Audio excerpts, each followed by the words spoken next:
So we have heard about budgets being rejected and all of that. And some of our Facebook people and some of our fans have written to us and say that they have been told that there's a history in this in this country. There's a history of a budget being rejected. It's a very long time ago. It's 1980. In this video, we're going to tell you the story, just the story about everything that happened. We're delighted that it has been written in a book by the man, the protagonist, the man who was finance minister, whose budget was rejected. It's in this book, My Time, My Nation, autobiography of Professor George Benneh. Sadly, he passed not too long ago. Professor Benneh died, and people of my generation and a bit younger would remember Professor George Benneh as the Vice Chancellor of the University of Ghana, two-time Vice Chancellor of the University of Ghana, Professor of Geography, a politician, etc. Of course, people also remember that in 1996, before Professor Mills became Vice President of Rawlings, Professor Benneh was touted as the one who was going to be the Vice President. Then he was still in politics. But this is Professor Benneh in 1980,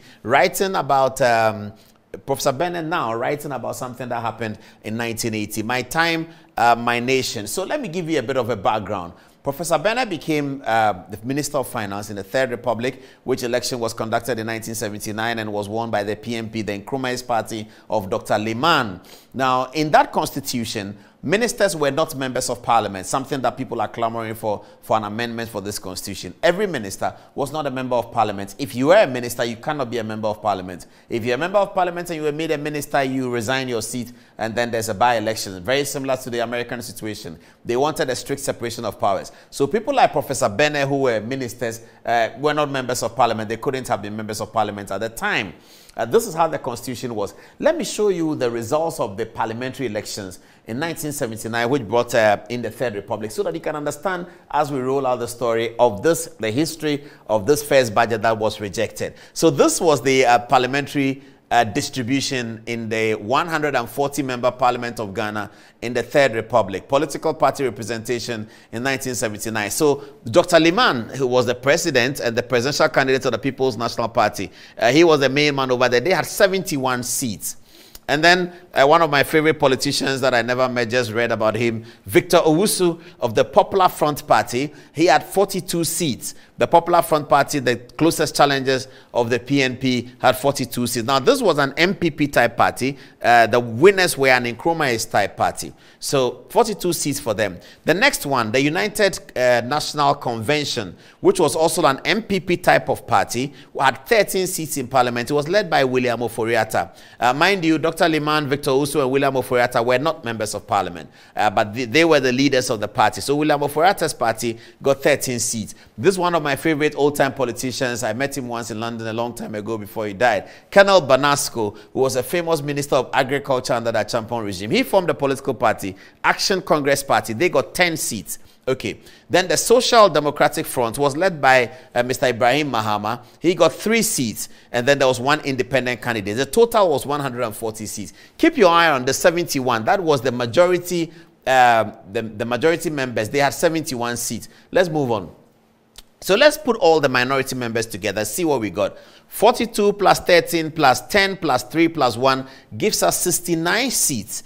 And let's come back to this. The majority has 71 seats. So the majority had enough majority to conduct their business. They had 71 seats, all the opposition put together, and they were never sometimes going to be together. Had 69 seats. You got to keep an eye on that. Okay, let me introduce you to the leaders. Mr. C.C. Fiti. He was the PNP leader. He is from West Dai constituency. There is his photograph. He was the majority leader of the day. A nice man over there, Mr. C.C. Fiti, or if you like, Honorable C.C. Fiti, PNP member for West Dai. And then the minority leader was Honorable Kweku Bam from the Popular Front Party. He was a member of parliament for Nkoko. Of course, Kweku Bam, who died recently, was later to live to become a member of the National Democratic Congress. Here in 1979, he was a member of the MPP-type party, the Popular Front Party of Victor Owusu. But later on in his politics, he became a member of the NDC. Okay, so this was the kind of arrangement that obtained as Professor Benneh took his budget to Parliament. Next, we're going to show you what Professor Benneh wrote about the entire story about his budget. Sit back, watch carefully, get a cup of tea. If it's in the morning, if it's in the afternoon, get something, and just follow me carefully. This is a golden part of Ghana's history that has to do with budget rejection. Professor Benneh tells his own very, very painful story. Now, here it is. Okay. It says that major experience with regard to public policy formulation was the 1980 budget. He says, this was a major assignment that I had to undertake as a non-economist, but I also had some clear ideas as to how the budget should be prepared. Although they defied me, on my return, that he said his staff defied him. On my return, we had to prepare the budget, a difficult process without the cooperation that I required. People were late in submitting their drafts to me, but I had some clear ideas, such as giving incentives to investors who wanted to invest outside Accra after chatting with friends and picking their brains. Okay, so he says after chatting with friends and picking their brains, he wanted to give incentives to those who wanted to invest outside Accra. Another clear idea was to reduce the tax burden of workers and reducing some taxes. Later on, I discovered that one of the reasons why the civil servants in my ministry were not cooperating fully with me was because of their suspicion that some people outside the ministry were giving me ideas for the budget. This, of course, was not true. To my greatest surprise, the deputy minister, who was an economist and whom I could depend on, had decided not to contribute anything at all. Now, this was a very difficult time in Ghana. And you know, when you read this happened in 1980. Look at how many years ago. Much of what happens with the human behavior doesn't really change with time. Well, Professor Benneh is writing, somebody can write it today. He said the civil servants didn't want to cooperate because they thought he was getting ideas from somewhere else. Okay, let's move on. He says, in spite of this setback, we were able to complete a draft budget that I took to cabinet for discussion. When the cabinet meeting was scheduled to take place, there were not enough copies to go around because of the lack of cooperation from my subordinates. Cabinet was attended by some of the PNP officials, and after lengthy discussion, the main proposals were accepted. I had literally sat behind my desk from morning till evening before I went to the cabinet meeting. The idea was that when one chapter was approved, it should quickly go to the government printers to print, to ensure that by the time Parliament met, there would be sufficient copies for each member. When the cabinet meeting closed at 10 p.m. and I went to the ministry, printing was so slow, I decided to go to the government printers to find out exactly what was happening. I sat with them for some time, giving them encouragement, but left the printing house at about 4 a.m. because I realized that I had not in fact written my opening statement. I came back to the ministry to find that there was no draft on my table. This was a minister who was having a very, very difficult time with the staff. 1980. Let's move on. I had to sit down and write a long opening statement, which I was going to deliver in Parliament. The PNP MP leading the House, Honorable Fiti, was so worried that there would be not sufficient copies when Parliament assembled. A message was sent to me to find out whether the budget debate should be postponed, but he, Fiti, I'm sure, advised that it will be terrible. I said we should go ahead. At about 6:30 a.m. in the morning, I drafted my opening statement. My secretary had typed it. I decided to go home and change and got home to find that my wife was not around and my bedroom had been locked. In fact, I was dressed in that night a white flowing gown. Okay, it says, in fact, what I was dressed in that night, a white flowing gown, was what I wore to Parliament that day. Now, when you listen to this story, what's the fundamental change that you see has happened? The mobile phone.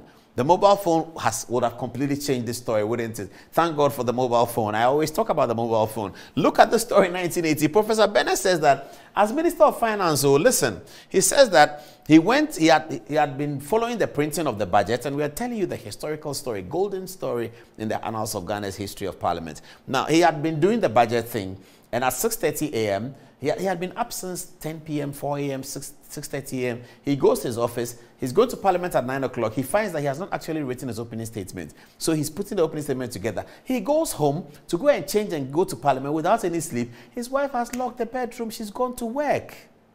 And he couldn't call her. No mobile phone. He just couldn't do anything. Thank God for the mobile phone. Let's move on as we get into more history. Although I was tired, he says, I was able to deliver my budget statement amid the applause and the relief of the PNP members who thought I could not do it because of the sequence of events. After the address, when I stepped out amid the applause, the United States ambassador shook my hand and congratulated me because he knew the circumstances and thought I had done a good job. I was so pleased with that encouragement. None of my own MPs followed me out, but one or two members of the opposition, including Mr. JA Kuffour, came out and said, well done. I thanked him and drove home, this time to go and rest because I was tired. So you see the name that pops up there. Mr. JA Kuffour was a member of parliament of the opposition. When Benneh read the budget statement, his own party, he claims, did not follow him, the PNP. Mr. JA Kuffour from the opposition followed him and shook his hand, said, you have done well. Kuffour has been a nice man for a very, very long time. Very, very, very, very long time. Okay. The next day, I was told that I had to go to parliament to defend part of the budget before the Finance Select Committee for them to authorize temporary release of funds for the government. This was a difficult assignment for me because I was sure that the economists on that committee will take advantage of me, knowing that I did not have a background in economics.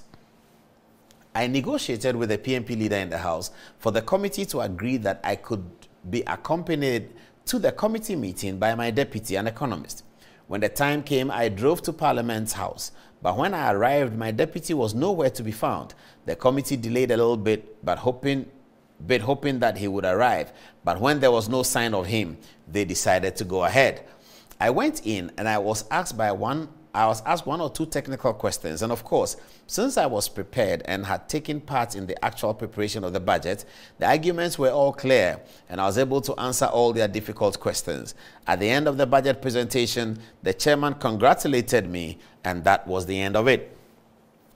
I was a bit unhappy about this, since the budget had not been debated by Parliament, and indeed I asked the President whether it would be necessary for me to be present when the budget was being debated. Now here, Professor Benneh is talking about something that happened. The President of Ghana, Dr. Liman, called him and asked him to travel abroad with one other person, and that's what he says he was unhappy about. Okay, he goes on.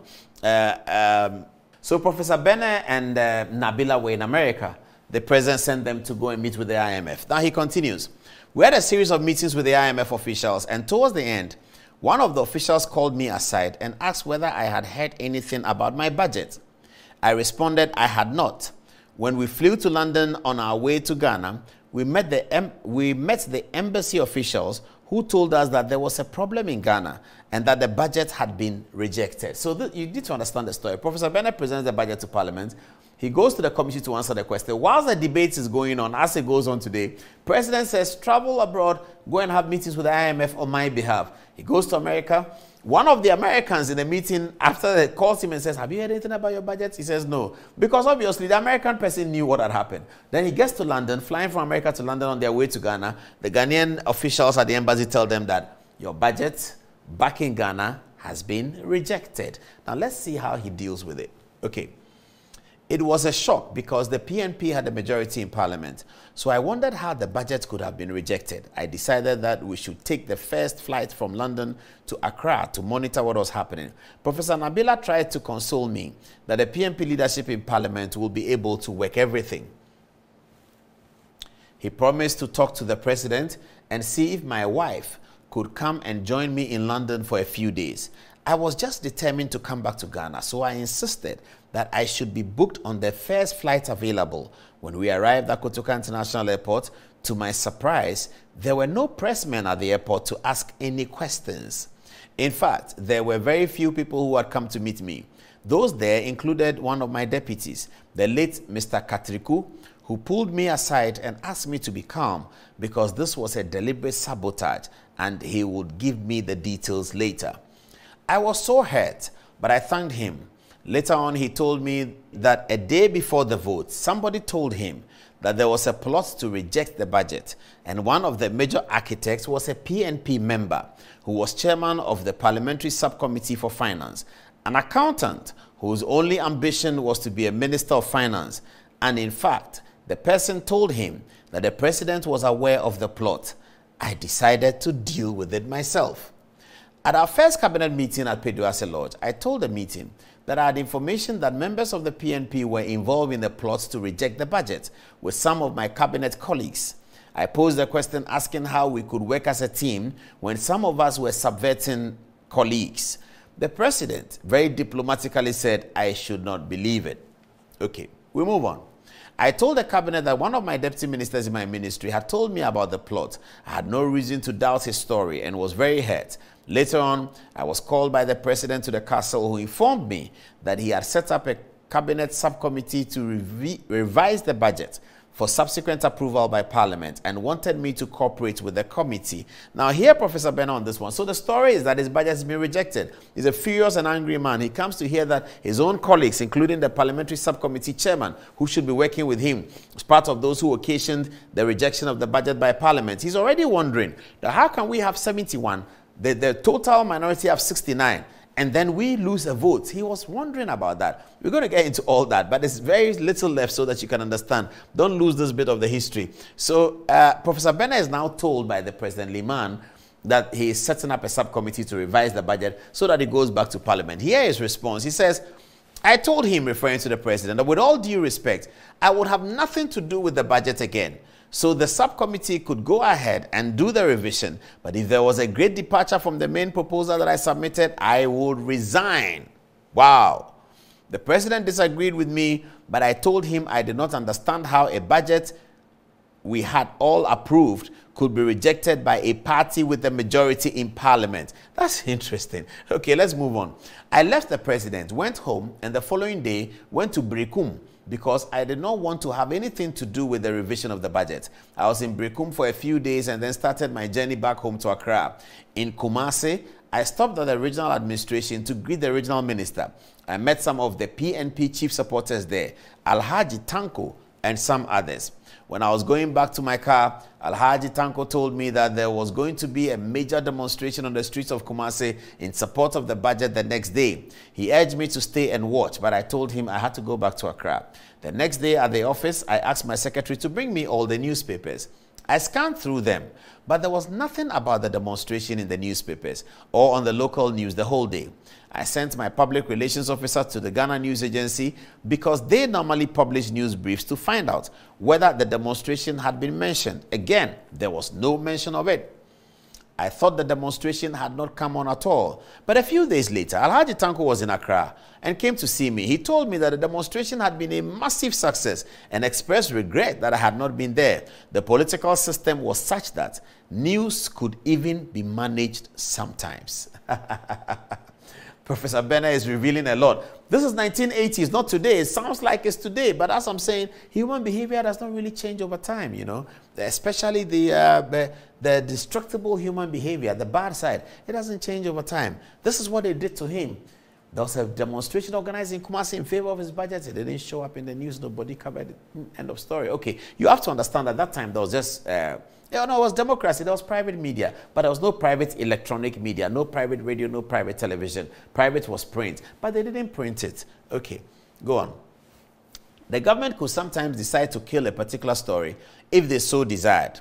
I was so hurt, and it was so obvious that the letdown of the MPs on my own side of Parliament that I was quite aloof for some time. That is not the complete story. So what's the complete story? Let's hear it. There was a die-hard CPP man, Mr. Buduakwa, a former patron of Cape Coast Ebusuan Dwarfs, the football club, who felt so angry about the plot that he decided to call a press conference and expose all those behind the plot at the Avenida Hotel. He sent word to me and gave me a copy of his press statement. I was later told that the press conference was well attended, but not a word of what he said appeared in the papers. One evening, when I arrived at my official residence, there were many cars parked in the yard. Okay, before I go to the many cars parked in the yard, what does this tell you about how different that time is from this time? Facebook. We talked about the mobile phone, Facebook. So if the press conference was covered and the media were paid or something not to publish it, Facebook Live would have done it. So we live in a better era, isn't it? We live in an era where you cannot suppress information. Information is free. Information is going out. Information is blowing out. Nobody, no political authority, no military, no gun, no armored car can suppress information, because on Facebook, you remember the Arab Spring? Egypt blocked everything, Tunisia blocked everything, Algeria blocked everything. They decided to text people in Facebook and say, come to Tahrir Square, and it was a mammoth demonstration, what we now call the Arab Spring. So this generation, we ought to be grateful for Facebook. Professor Benneh's story would not have been possible if there was Facebook. It would not have been as painful as it is if there was Facebook. Okay, so let's see this surprise. He says, I was later told that the press conference was well attended, but not a word of that was heard. Okay, read that. One evening, now here's a surprise. When I arrived at my official residence, there were many cars parked in the yard. And as I wondered what was happening, my houseboy rushed to inform me that I had visitors. Okay. I went straight to the sitting room, and to my surprise, I saw the president. Dr. Liman, it will be. The Vice President, Mr. DeGraff Johnson, it will be. And my colleague cabinet ministers all sitting there. 10 minutes later, a lot of food was brought in. The president apologized for the lack of ceremony, but joked that they had decided to have dinner with me. We all laughed and had a pleasant dinner, and that was the end of it. However, the lesson I learned was that the politics in this country could be really dirty. That's what Professor Benneh said. Has that changed? You should answer that question. Young man, young woman, watch it. Has that changed? He said, this is 1980, by the way. The lesson I learned was that the politics in this country could be really dirty. Okay. I was told the main reason why the budget was rejected was the budget deficits. The revised budget reduced the deficit by a meager few hundred million cedis for approval. Clearly, there were other reasons why the budget was rejected. And indeed, I remember, now watch out for this name, watch out for this part of the story. He said, indeed, I remember when I met Dr. Jones Ofori Atta from the opposition side and told him, quote, you, my old friend, look at what you have done to me. He, Jones Ofori Atta, said it was not the fault of the opposition. Who is Jones Ofori Atta? Jones Ofori Atta is the father of Ken Ofori Atta. So you see the mix. This is Jones Ofori Atta, who apparently had led, or it was told to Professor Benneh that he had led the budget rejection because he was a member of the opposition. He was a PFP member of parliament for Fanti Akwa in the Eastern region, Dr. Jones Ofori Atta. But he was a lecturer in the University of Ghana, so he must have known Professor Benneh from there. So Professor Benneh told him, you, my old friend, look at what you've done to me. And Jones said to him, he said it was not the fault of the opposition. So I believed what I had been told by my deputy minister earlier, that there was a plot by my own party to disgrace me.